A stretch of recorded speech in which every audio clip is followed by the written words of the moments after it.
ahead, sorry. Thank you very much. I mean, you've spoken at length about how you feel as though the North is not a monolith and, essentially just not one single identity, not one people, and that it is quite diverse. Indeed, the entire country is diverse. But then just then, a few moments ago, you did touch on perhaps there being some form of a North-South divide, despite the fact that everyone is suffering. And that kind of brings up recent memory of Rabiu Kwankwaso saying that this current administration is favoring the South when it comes to development and abandoning the North.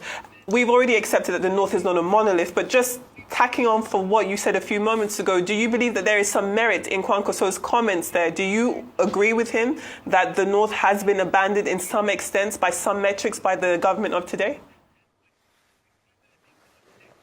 I will not say abandon. I will say there is definitely disparity in allocation of resources, in allocation of priorities.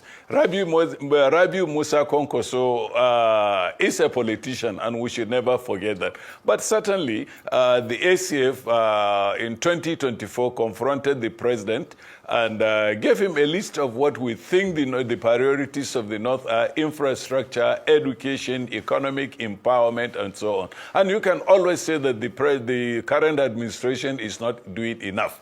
There is a lot more to be done. So what I will say is Rabiu Musa Kwankwaso expressed his opinion. He was entitled to it. And of course, I will express my opinion. And I think all over, there are so many things that could have been done, that could have been done by the government, by the present administration to improve the conditions of North. I think a lot more should be done in education. But of course, again, I will say that the education, it's every level of government has something to do. Is the North happy? A lot of people are not. But like I said, a lot more can be done. Okay, Prof. I deliberately asked you the question, is the North a monolith? And I deliberately asked you, and I got the answer I wanted. But I would like to prove to you that it is a monolith politically. Let's go back historically. In the days of Nepus of this world and MPC, no matter how Aminu Kano held sway, MPC got the larger seats. There was always a dominant party.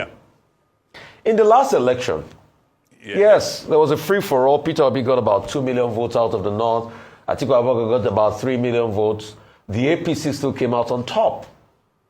Politically, it's still a monolith because a lot of the Muslim North votes thrives over the minority Christian North votes.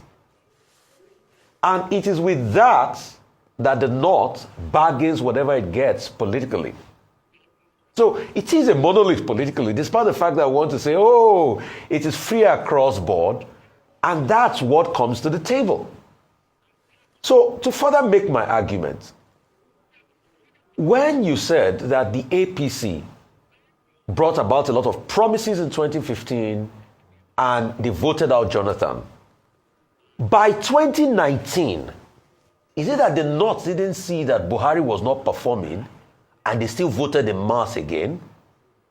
Because there's a clear question of what has this government not done for the North? This government claims over 50% of the allocation was given to the North. Somebody from the South like me should feel disgruntled about that, because we should feel there should be equity. But when you look at the disposition, yes, in terms of land mass, the North is bigger. So I wouldn't take that to heart. My question is, what is it that ought to be done that has not been done? And what will be done to please the North? Again, Mr. Rufai, I hesitate to speak for the North. I hesitate to generalize on the North. You can't force me to do that, because for me, the evidence is not as straightforward as you think. When the government speaks of 52% allocation to the North, I laugh, because it reminded me of my undergraduate days over 50 years ago, when a very good book, How to Lie with Statistics. If it's 50%, let's see it on ground. If it's 50% of a point, let's see it. You can lie with statistics. You can claim everything. There is a difference between actual implementation and statement of intentions. You can do agri allocations in the budget, but you never implement. You can actually allocate 80%, and if it is not implemented, to what effect? If there is no cash benefit, to what effect? Look at allocations to agriculture.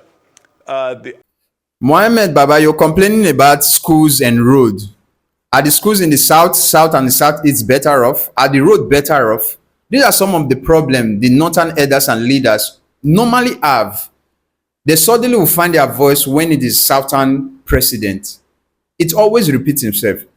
Where are the schools and the investment Goodluck Jonathan did in the north? Did Buhari continue with them? No. Buhari destroyed the economy, did nothing for the north, but they cheer him up, they clap for him. Oh, say Baba everywhere. Destroyed the Nigerian economy, there was no complaint. They did not find their voice. You did not see them on media house crying and complaining every day. But once it's a southern leader, a southern president, they will start complaining, oh, the north has been sidelined. Though I do not support majority of the policy of this current government, that does not mean that the north should now start crying. They have 8 years of the presidency. They should have everything they need. That is enough time to make any necessary investment in roads, in infrastructure in the north. But they have nothing. They did not hold Buhari accountable. Now, all of a sudden, they now understand that, oh, the schools are bad, the roads are bad. What do they not really want from Nigerians? What do they want? How can they actually please the north? Let me know your thoughts in the comment section. Don't forget to like, share, and subscribe.